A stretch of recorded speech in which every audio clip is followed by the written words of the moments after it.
اهلا بكم اصدقائي الكرام في فيديو جديد في قناة اخبار فريقك. بعد انتهاء الجولة الثانية من بطولة كأس الخليج العربي في المجموعة الثانية التي تضم منتخبات قطر والبحرين والامارات والكويت، استطاع اليوم منتخب البحرين ان يحقق المكسب بنتيجة 2-1 في الدقائق الاخيرة على المنتخب القطري، وايضا منتخب الكويت استطاع ان يحقق المكسب بنتيجة 1-0 على المنتخب الاماراتي، ليصبح طبعا ترتيب هذه المجموعة البحرين في المركز الاول برصيد 6 نقاط، وبالشكل ده طبعا يكون المنتخب البحريني ضامنا للصعود الى الادوار القادمة. وفي المركز الثاني جاء منتخب قطر برصيد 3 نقاط، وفي المركز الثالث جاء طبعا منتخب الكويت برصيد ايضا 3 نقاط، بينما طبعا ظل منتخب الامارات في نهايه هذه المجموعه بدون نقاط. وفي المباراه القادمه بمشيئه الله تعالى ضمن الجوله الثالثه من بطوله كاس الخليج العربي سيواجه طبعا منتخب البحرين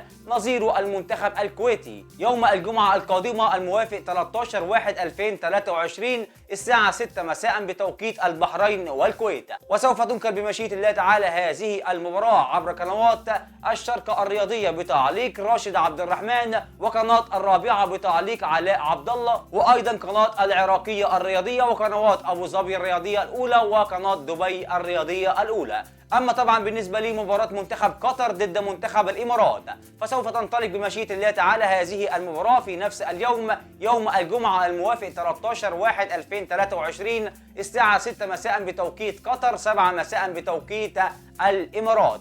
وسوف تنطلق احداث المباراه عبر قنوات ابو ظبي الرياضيه الاولى، وقناه دبي الرياضيه الاولى، وايضا قناه العراقيه الرياضيه، وقناه الشرق بتعليق محمد قيس، وايضا قناه الرابعه بتعليق عبد الحميد الجسمي. بكده طبعا يبقى تعرفنا على الموعد والتوقيت وعلى القنوات الناقله لمباريات الجوله الثالثه من المجموعه الثانيه لبطوله كاس الخليج العربي لنسختها ال 25. طبعا لو عجبكم فيديو النهارده ما تنسوش تدعموا اخوكم بلايك للفيديو والاشتراك في القناه لمتابعه باقي فيديوهاتنا القادمه بمشيئه الله تعالى. وفي النهايه طبعا شاركونا توقعاتكم لنتائج المباريات في التعليقات.